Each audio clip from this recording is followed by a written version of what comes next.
Good morning everyone.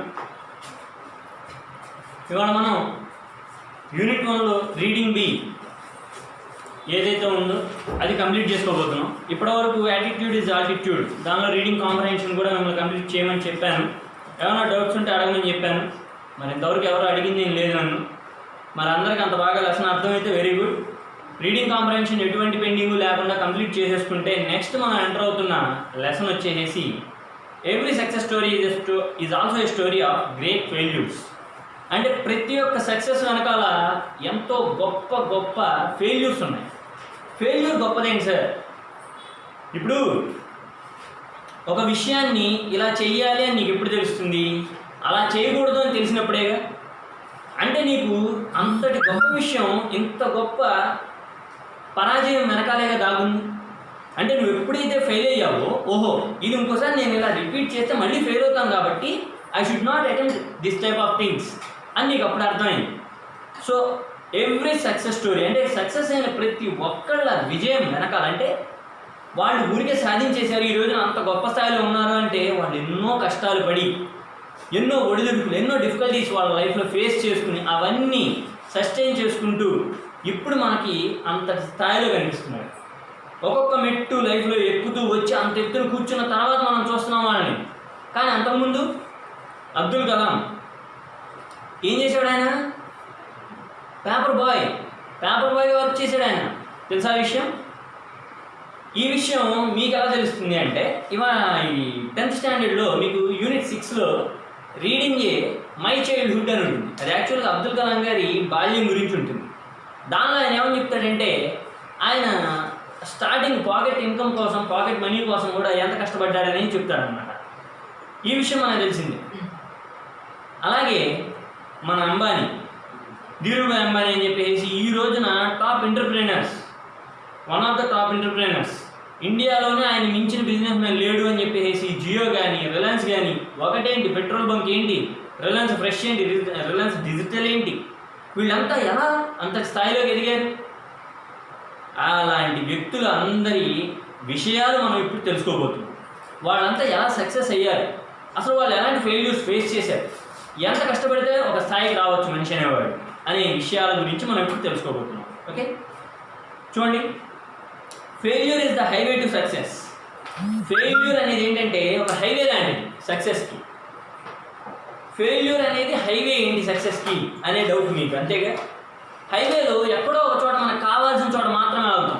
అదే మామూలు రోడ్స్లో speed breakers, అడ్డాలు, రకరకాల ఇబ్బందులు, అంటే యానిమల్స్ రావచ్చు, ఎవరైనా హెవీగా ట్రాఫిక్లో ఏదైనా ఇబ్బంది పెట్టచ్చు. కానీ హైవేలో ఏంటి, మనం ప్రాపర్ వేలో వెళ్తే అప్పుడు ఆపడం. కానీ ఒకవేళ మనం కానీ ప్రాపర్గా వెళ్ళకపోతే స్పీడ్ తగ్గించుకుని మనమే ఆగాల్సి వస్తుంది. అంటే హైవే మీద మన సక్సెస్ రేట్ అనేది ఎలా పెంచుకోవాలి అంటే మన చేతుల్లో, మన పెర్ఫార్మెన్స్ మీద బేస్ అయి ఉంటుందని చెప్తున్నాడు. అంటే ఇక్కడ ఎలా కంపేర్ చేశాడంటే నార్మల్ రోడ్ని హైవేని అనేది అర్థమైందా? సక్సెస్ని ఫెయిల్యూర్ని ఎలా కంపేర్ చేశాడని అర్థమైందా? అంటే ఇప్పుడు మనం సక్సెస్ అనేది సాధించాలి అంటే అది మన చేతుల్లో పనే. మనం కష్టపడితే మనం సాధించేసేయచ్చు, మనం వేగంగా వెళ్తే మనం రీచ్ అయిపోవచ్చు మన డెస్టినేషన్. అదే రోడ్డు మీద వెళ్తున్నాం అనుకో, సడన్గా బ్లాక్ అయింది ఆ రోడ్డు, ఏదో యాక్సిడెంట్ అయింది, నీ ఇష్టం, అది నీ చేతుల్లో లేదు. అందుకే ఏమంటున్నాడంటే failure is the highway to success. Tom Watson said if you want to succeed double your failure rate. Tom Watson అని ఆయన ఏమని చెప్పాడంటే ఎన్నిసార్లు ఫెయిల్ అయితే అంత బాగా సక్సెస్ రేట్ అనేది పెరుగుతుంది. అంటే ఇప్పుడు ఫర్ ఎగ్జాంపుల్ ఏదైనా విషయం పూర్తిగా తెలుసుకోకుండా నువ్వు కానీ పొరపాటు ఏదైనా కంప్లీట్ చేసావు అనుకుందాం, సెకండ్ టైం ఏమవుతుంది? ఆ విషయం కానీ నీకు తెలియదు కదా. అంటే ఆ విషయం గురించి నువ్వు పూర్తిగా అవగాహన తెచ్చుకోకుండా కానీ ఆ వర్క్ కంప్లీట్ చేయగలిగితే అది ఫస్ట్ టైం అయితే నువ్వు లక్కీగా చేసేస్తావు, రెండోసారి ఖచ్చితంగా దొరుకుతావుగా. అంటే ఏంటి, అక్కడ నువ్వు పూర్తి అవగాహన తెచ్చుకోవాలి అంటే ఫెయిల్ అవ్వందే ఎవరికి అవగాహన రాదు. సైకిల్ దొరుకుతూ ఉంటాను చిన్నప్పుడు, సైకిల్ నేర్చుకునేటప్పుడు ఎన్నిసార్లు పడలేదు మీరు? పడకుండా సైకిల్ వచ్చేసిందా? ఎవరికి రాదు. ఎందుకు? అది కొత్త విషయం నేర్చుకునేటప్పుడు ఖచ్చితంగా తప్పులు అనేది జరగడం సహజం, ఇట్స్ కామన్. అదే చెప్తున్నాడు ఈయన.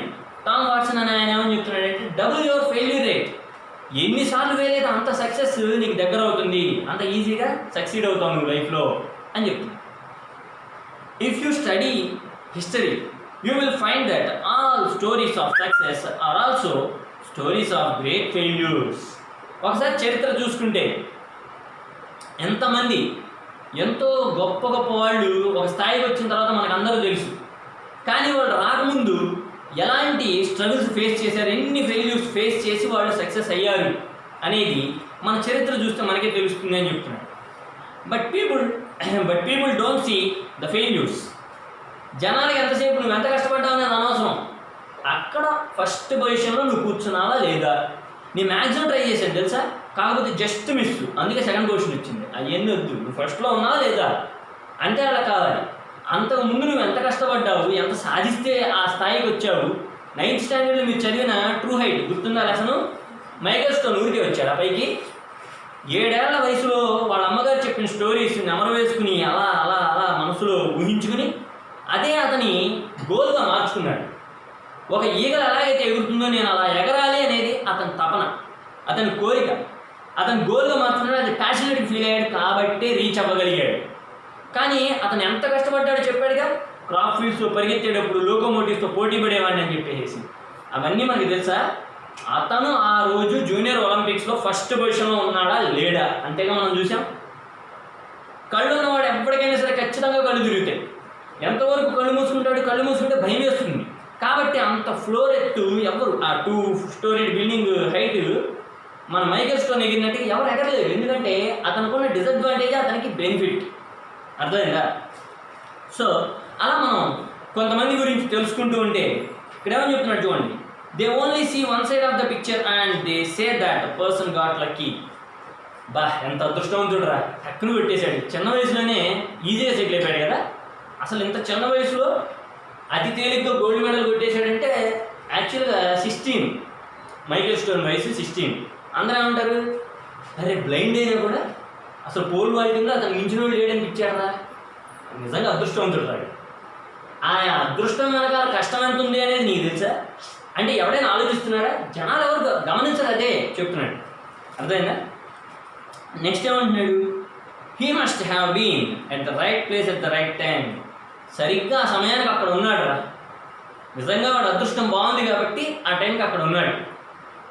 అంటే ఏంటి, వాడు అదృష్టం కొద్దీ ఏదో రైట్ టైంలో రైట్ ప్లేస్లో ఉన్నాడు అంతే తప్ప వాడు కష్టపడటం వల్ల వాడు ఆ స్థాయికి వచ్చాడు అని జనాలు మాత్రం గుర్తించరు, గమనించరు. మీరు ఎంత కష్టపడ్డారనేది వాళ్ళు పట్టించుకోరు. కానీ మీరు ఒక స్థాయికి వచ్చారా లేదా, ఆ స్థాయి ఏ స్థాయిలో ఉంది అనేది మాత్రమే వాళ్ళు గమనిస్తారు అని చెప్తున్నారు. Let me share someone's life history with you. ఒక విషయం చెప్తానంటున్నాడు. అంటే ఒకళ్ళ లైఫ్ హిస్టరీ అంటే తెలుసుగా బయోగ్రఫీ. దానిలో కొన్ని విషయాలు మీతో షేర్ చేసుకుందాం అనుకుంటున్నాను అంటున్నాడు. చూడండి. This was a man who failed in business at the age of 21. 21 సంవత్సరాల వయసులో ఉన్నప్పుడు ఆయన బిజినెస్ స్టార్ట్ చేశాట. సక్సీడ్ అయ్యాడా, ఫెయిల్ అయ్యాట. ఏది 21 అయ్యాట. అంటే సరిగ్గా డిగ్రీ కంప్లీట్ అవుతుందేమో మ్యాక్సిమం. గ్రాడ్యుయేషన్ కంప్లీట్ చేసుకుని, అంటే మామూలుగా బీఎస్సీ చేసే వాళ్ళకైతే గ్రాడ్యుయేషన్ కంప్లీట్ అయింది, ఇంకో సంవత్సరం ఎక్కువ పడుతుంది బీటెక్ వాళ్ళకైతే. అర్థమైందా? సో అంటే సరిగ్గా అవగాహన కూడా లేని టైంలో జస్ట్ స్టార్టింగ్ స్టేజ్లోనే ఫెయిల్యూర్ ఫేస్ చేశాడు. ఓకే, వాజ్ డిఫీటెడ్ అంటే హీ వాజ్ డిఫీటెడ్ అని మీనింగ్ వస్తుంది. He was defeated in a legislative race at the age of 22 years. అప్పుడేమో లెజిస్లేటివ్ రేస్ అంటే ఇప్పుడు మనకి జనరల్ ఎలక్షన్స్ జరుగుతాయి కదా, దానికి సంబంధించి. లెజిస్లేటివ్ అసెంబ్లీ అంటాం కదా, మెంబర్ ఆఫ్ లెజిస్లేటివ్ అసెంబ్లీ అంటే ఏంటి, ఎమ్మెల్యే. సో ఆ రేసులో ఈయన ఫెయిల్ అయ్యాడు. Failed again in business at age 24. మళ్ళీ 24 ఏజ్ వచ్చినప్పుడు మళ్ళీ బిజినెస్ ట్రై చేశాక అప్పుడు కూడా ఫెయిల్ అయ్యాడు. Overcame the death of his sweet heart at age 26 years ఏజ్లోనే వాళ్ళ వైఫ్ని ఈయన కోల్పోవడం జరిగింది. స్వీట్ హార్ట్ అంటే మీనింగ్ వైఫ్ అని. వాళ్ళ వైఫ్ని ఈయన కోల్పోవడం జరిగింది. Had a nervous break down at age 27 years వచ్చేసరికి నర్వస్ బ్రేక్ డౌన్ అంటే నరాల బలహీనతతో ఉన్నటువంటి సడన్గా ఫిట్స్ లాగా ఇట్లా ఒక ప్రాబ్లమేటిక్ సిచ్యువేషన్ వస్తూ ఉంటుంది. నర్వస్ బ్రేక్ డౌన్ అంటే ఐడియా ఉందిగా. సో 27కి ఆయనకి ఆ పరిస్థితి వచ్చేసింది. Lost congressional race at age 34. 34 సంవత్సరాలప్పుడు కాంగ్రెషనల్ రేస్ అంటే పార్టీ తరఫున, మళ్ళీ పాలిటిక్స్ అయితే అది యాక్చువల్గా లెజిస్లేటివ్ అసెంబ్లీకి సంబంధించింది. ఇది వచ్చేసి ఒకసారి జాగ్రత్తగా అబ్జర్వ్ చేస్తూ ఉండండి. లెజిస్లేటివ్ అంటే కాంగ్రెషనల్ అంటే రెండింటికి తేడా ఏంటంటే, ఇప్పుడు మనకి నియోజకవర్గం అంటాం కదా, అది లెజిస్లేటివ్. పార్లమెంట్ తరఫున అంటాం కదా, అది వచ్చేసి కాంగ్రెషనల్ కింద వస్తుంది. ఓకే, సో ఇక్కడ ఏమని చెప్తున్నాడు, కాంగ్రెషనల్ రేస్ వచ్చేసి 34లో లూజ్ అయ్యాడు, అంటే ఓడిపోయాడు. సెనటోరియల్ రేస్ ఎట్ ఏజ్ 45. మనకి ఇక్కడ ఎలాగైతే మేయర్, సిటీకి మేయర్, చైర్మన్ అని చెప్పి ఉంటారు కదా, అలాగే యునైటెడ్ స్టేట్స్ అంటే అబ్రాడ్, అవుట్ ఆఫ్ ఇండియా దాటి వేరే కంట్రీస్లో ఎక్కడైనా చూస్తే సెనేటర్ అని ఆయన ఉంటాడనమాట ఆ ఏరియాకి. దానిలో కూడా ట్రై చేశాడు, అందులో కూడా కోల్పోయాడు. ఎంత వయసులో? 45. 21లో ట్రై చేశాడు, 22లో ట్రై చేశాడు, 24, 27 అట్లా ట్రై చేస్తూనే ఉన్నాడు. ఇప్పుడు 45లో కూడా ఆయన ఫెయిల్యూరే ఫేస్ చేశాడు. Next, failed in an effort to become vice president at age 47. 47 సంవత్సరాలకు కూడా వైస్ ప్రెసిడెంట్గా ప్రయత్నించాడు, ఓడిపోయాడు. సెనటోరియల్ రేస్ ఎట్ ఏజ్ 49 మళ్ళీ ట్రై చేశాడు. సెనటోరియల్ రేస్ యాక్చువల్గా 34లో ట్రై చేశాడా, 45లో ట్రై చేశాను అన్నాడు కదా, మళ్ళీ 49లో ట్రై చేశాడు, మళ్ళీ ఓడిపోయాడు. And was elected president of the United states at age 52. This man was Abraham Lincoln. ఇంతసేపు మనం చెప్పుకుంది ఎవరి గురించి అంటే అబ్రహం లింకన్ గురించి. ఆయన 52వ ఏట సరిగ్గా 52లోకి ఎంటర్ అయినప్పుడు అమెరికాకి ప్రెసిడెంట్గా ఎలక్ట్ అయ్యాడు. ఆయన ఎన్నిసార్లు ఫెయిల్ అయ్యాడు? ఫెయిల్ అయిన ప్రతిసారి ఎందుకులే ప్రయత్నించడం ఆగిపోతే ఆయన మనం 14th ప్రెసిడెంట్ ఆఫ్ యుఎస్ఏ అని చెప్పుకునేవాళ్ళమా? అబ్రహం లింకన్ అంతటి గొప్ప వ్యక్తి అని చెప్పేసి అతని గురించి మనం అసలు తెలుసుకునేవాళ్ళమా? ఎందుకు ఎన్నిసార్లు ప్రయత్నించడం అని అతను అనుకుని ఉంటే అసలు ఈ రోజున అతని గురించి మనం ఎవరైనా తెలుసుకునే అవకాశం ఉండేదే. కాబట్టి ఎప్పుడైనా సరే మనకి కుదిరినంత వరకు, సాధ్యమైనంత వరకు ప్రయత్నిస్తూనే ఉండాలి తప్ప ప్రయత్నం అనేది ఆపకూడదు. ఆపర్చునిటీ ఎప్పుడు వస్తుందో నీ చేతిలో లేదు కదా. Any time it knocks your door. నీ డోర్ ఎప్పుడైనా కొట్టచ్చు, నువ్వు రెడీగా తీయడానికి సిద్ధంగా ఉండాలి. అంటే ఏంటి? You have to maintain full fledged development in you.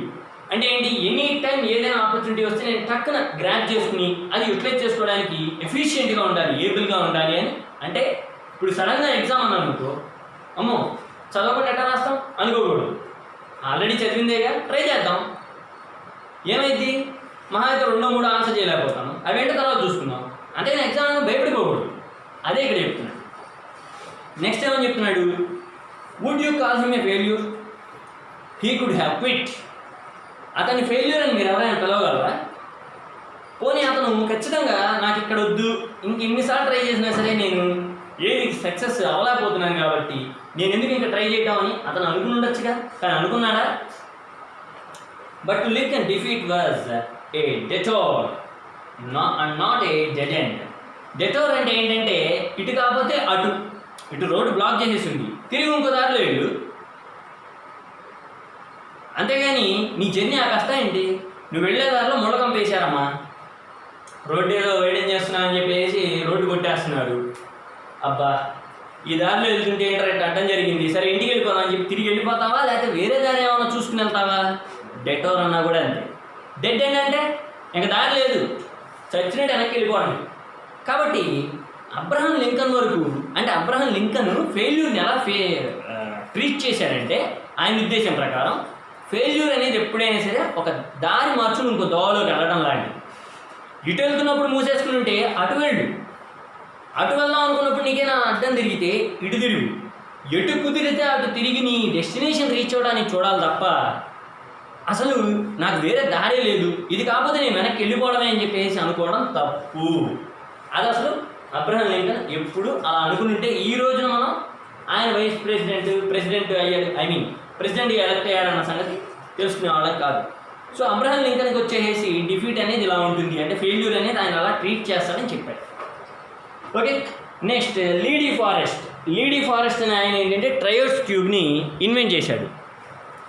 ట్రయోడ్స్ tube ఎలాంటిది, ఎందుకు ఉపయోగపడుతుంది అనేది ఒకసారి మనకి గ్లోజరీలో ఇస్తాడు, జాగ్రత్తగా గమనించండి. ట్రయోడ్స్ ట్యూబ్ అంటే ఏంటో తెలుసుకోండి. అది యాక్చువల్గా ఏంటంటే ఈయన ఆ ట్రయోడ్స్ ట్యూబ్ కనుక్కోవడానికి కొంచెం ప్రజల ధనాన్ని ఉపయోగించడం జరిగింది. అంటే ఇప్పుడు ఫర్ ఎగ్జాంపుల్ నేను ఇలా కనుక్కుంటున్నాను అని చెప్పేసి అందరి దగ్గర అమౌంట్ ఏదైనా కలెక్ట్ చేసి ఆయన ఆ అమౌంట్తో ఆ ఎక్స్పెరిమెంట్ చేయడం కానీ అలా జరిగింది. కాంట్రిబ్యూషన్ ప్రజల నుంచి జరిగింది అనుకుందాం. ఫ్రాడ్యులెంట్ మీన్స్ అంటే ఏంటంటే, ఫ్రాడ్ అంటే ఏంటి, something which is untrue, which is not true. అంటే నిజంగా పద్ధతిగా గవర్నమెంట్ నుంచి సపోర్ట్ తీసుకుని నేను చేయలేదు, ఎలాగైనా చేయాలనుకున్నాడు, చేసేసాడు. లీడీ ఫారెస్ట్ అనే ఆయన ఇక్కడ ఏమని చెప్తున్నాడు చూడండి. Was charged with district attorney, అంటే డిస్ట్రిక్ట్ కలెక్టర్ లాంటి పొజిషన్లో ఉన్న వ్యక్తిని డిస్ట్రిక్ట్ అటార్నీ అంటారు. ఇక్కడ ఈయన కూడా higher official. For using fraudulent means to mislead the public into buying stocks of his company by claiming that he could transmit the human voice across the Atlantic. అంటే first అసలు mic అనేది, అసలు మైక్తో అసలు మన వాయిస్ వేరే చోటకి produce అవుతుంది, మన వాయిస్ వేరే చోటకి రిజొనేట్ అవుతుంది, అసలు మన వాయిస్ ట్రాన్స్ఫర్ అయ్యే అవకాశం ఉంది అన్న ఆలోచన వచ్చింది ఈయనకే. ఈయన కనుక్కోవడం వల్లే మనం ఈ రోజున మన వాయిస్ ఇంకో చోటికి ట్రాన్స్ఫర్ చేసుకోవడానికి కానీ, అంటే ఇప్పుడు మైక్లో మాట్లాడటం కానీ లేదా వాకీ టాకీ లాంటివి కానీ ఇలాంటివన్నీ వస్తున్నాయి. ఇవన్నీ మనం వినియోగించుకుంటున్నాము, మనం అందరం ఉపయోగించుకుంటున్నాం. అంటే దీనికి కారణం లీడీ ఫారెస్ట్. ఈయనే కనుక లేకపోతే మనం మినిమం డిస్టెన్స్లో మాట్లాడుకుంటున్నాం కదా, వాకీ టాకీ కిలోమీటర్లు అట్లా రేంజ్ ఉంటుంది కదా, అలాంటివి ఏవి ఉండేవి కాదు. మనకి కమ్యూనికేషన్ అనేది చాలా ఇబ్బంది అయి ఉండేది. అసలు ఒకసారి ఊహించుకోండి, ఈ ఇన్వెన్షన్ కానీ లేకపోతే ఇప్పుడు ఎవరైనా ఏదైనా కనుక్కుంటే దానికి మెరుగులు దిద్దడానికి చాలామంది వస్తారు, దాన్ని ఇంకొంచెం అప్డేట్ చేయడం చాలా తేలిక. కానీ ఫస్ట్ అసలు ఆ థాట్ అనేది ఏదైతే ఉందో అది కదా ఇంపార్టెంట్. ఎవరైతే ఇనిషియేటివ్గా స్టెప్ తీసుకుని దాన్ని అంతవరకు తీసుకొచ్చాడో ఆ వ్యక్తి గొప్ప. అర్థమైందా? అదే చెప్తున్నాను. హీ వాజ్ పబ్లిక్లీ హ్యూమిలియేటెడ్, అందరి ముందు అవమానింపబడ్డాడు. హ్యూమిలియేటెడ్ అంటే ఘోరాది ఘోరంగా అవమానించడం. ఇది ఆల్రెడీ మనం చెప్పుకున్నాం. యాటిట్యూడ్ ఈజ్ ఆల్టిట్యూడ్లో ఈ మాట వచ్చింది, హ్యూమిలియేషన్ అని. ఇక్కడ అదేమో నౌన్ హ్యూమిలియేషన్ అంటే, ఇది verb humiliated. Can you imagine where we will be without his invention? అసలు ఈ ఇన్వెన్షన్ లేకపోతే మనం ఎక్కడ ఉండేవాళ్ళం ఒక్కసారి ఊహించుకోగలరా అండి. Next, a New York Times editorial on December 10, 1903 questioned the wisdom of the Wright brothers who were trying to invent a machine higher than air that would fly. గాలి కంటే బరువైన ఒక మెషిన్ని రైట్ బ్రదర్స్ కనుక్కున్నారట, ఏదైతే గాల్లో ఎగరగలుగుతుందో. అసలు ఈ విషయం వినగానే ఇప్పుడంటే మనకి ఏరోప్లేన్స్, జెట్ ప్లేన్స్ ఇవన్నీ ఐడియా ఉన్నాయి కాబట్టి ఏముంది అనుకుంటాం. స్టార్టింగ్ అసలు ఫస్ట్ ఇన్వెన్షన్ ఏదైతే జరిగినప్పుడు ఆ ఆలోచన వాళ్ళకి వచ్చినప్పుడు వాళ్ళు ఎలా ఫీల్ అయ్యారనేది చెప్తున్నారు చూడండి. That would fly 1 week later a Kitty Hawk. Kitty Hawk అనేది ఏంటంటే ప్లేస్. ఎట్ అన్నాడు కదా, ఎట్ అనేది ప్లేస్ ముందే ఉపయోగిస్తాం. ఆల్రెడీ ప్రిపోజిషన్ ఈ మాట మనం చెప్పుకున్నాం ప్రీవియస్గా. The right brothers took there famous flight. వాళ్ళు ఏదైతే కనుక్కున్నారో ఆ ఫ్లైట్ వాళ్ళు తీసుకుని కిటీ హ్యాక్ దగ్గర వాళ్ళే దానిలో వెళ్ళారట. వాళ్ళు కనిపెట్టిన వస్తువు ఖచ్చితంగా సమర్థవంతంగా పనిచేస్తుంది, ఎవరైనా ధైర్యంగా ఎక్కచ్చు అని అందరినీ ఎక్కమంటే ఎవరు ఎక్కరు. అదే ఫస్ట్ నేను వెళ్తున్నాను, నేను బ్రతికి తిరిగి వస్తే ఒకవేళ ఆ మిషన్ ఫెయిల్ అయ్యి కింద పడిపోతే నేను పోతా, అప్పుడు మీరు నన్ను నమ్మద్దు. కిట్టి హాక్ అనే ప్లేస్ దగ్గర వాళ్ళు దానిలో ఎక్కి ఫ్లై చేయడం జరిగింది. అందరూ చూసి నమ్మి చాలా గర్వంగా ఫీల్ అయ్యారు. రైట్ బ్రదర్స్ ఆ రోజు నుంచి ఫేమస్ అయ్యారు ఆ invention. Okay, next, colonel Sanders at age 65 with a beat up car. Beat up car అంటే హెవీలీ యూజ్డ్, పాతదన్నమాట, బాగా బాగా యూజ్ చేసి ఉన్న కార్. ఓకేనా? అంటే దానికి కారు టైర్లు ఎన్నో పంచర్లు పడి ఉండటం, లేదా డోమ్ బాగా పాడైపోయి ఉండటం, అర్థమైనా అట్లా బాగా హెవీగా ఎప్పుడో పాత కారు, దాన్ని బీటప్ కార్ అన్నాడు. ఇక్కడ ఈయన వయసు ఎంత అన్నాడు? 65 years. Beat up car and a $100 check from social security. Social security అంటే ఏంటంటే ఆయన ఏదైనా చేసిన పనికి సామాజిక స్పృహతో, అంటే ఆయన ఏదైనా మంచి చేస్తే ఇప్పుడు ఈయన ఈ గొప్ప పని చేశాడని చెప్పి సత్కారం లాగా మనం చేస్తూ ఉంటాం. అలాగే ఆయనకు ఒక రివార్డ్ లాగా వచ్చింది, $100 cheque. Okay, realised he had to do something. నేను ఊరికి జస్ట్ రిటైర్ అయిపోయాను కదా, 65 years అంటే ఏంటి, రిటైర్మెంట్ స్టేజేగా. నేను రిటైర్ అయిపోయాను కదా, ఇంక చేయాల్సింది ఏం లేదు, ఇంక చేయడం ఎందుకు అని చెప్పేసి ఆయన అనుకోలే. నేను ఏదో ఒకటి చేయాలి. ఈ డొక్కు పనికిరాని బాగా యూజ్ చేసేసిన కార్ ఏదైతే ఉందో దీంతో, $100 చెక్ ఏదైతే ఉందో దీంతో, ఆయన దగ్గర ఉన్నవి ఈ రెండే మనకి చెప్పింది ఇక్కడ. ఈయన ఏం చేద్దాం అనుకున్నాడు, అసలు ఏం చేశాడు. He remembered his mothers recipe and went out selling. వాళ్ళ అమ్మగారు వండే వంటకం గుర్తొచ్చిందిట. వెంటనే అది అమ్మడానికి బయటికి వెళ్ళాట. ఆయన అమ్మాడు. అర్థమైందా? రెసిపీ అంటే వంటకం. How many doors did he have to knock on before he got his first order. ఒక ఆర్డర్ రావడానికి ఈయన ఎన్ని డోర్స్ నాక్ చేసి ఉంటాడో ఇమాజిన్ చేయగలరా మీరు? అసలు ఊహించుకోగలరా?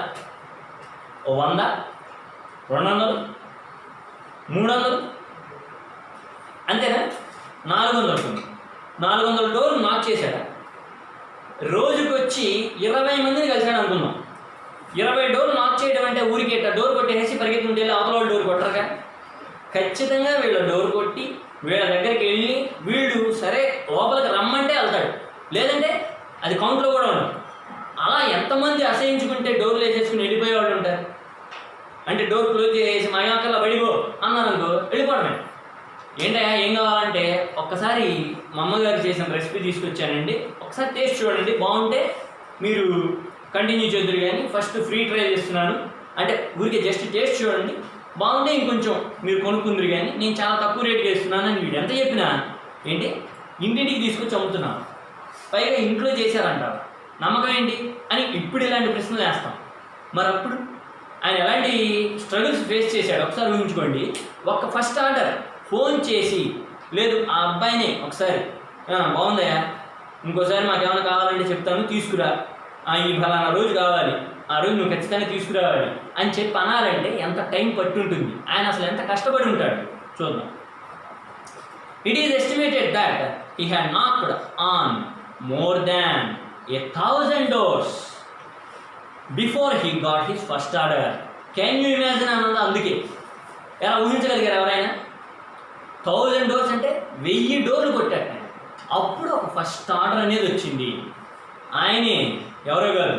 How many of us quit after 3 tries, 10 tries, 100 tries, and then we say we tried as hard as we could.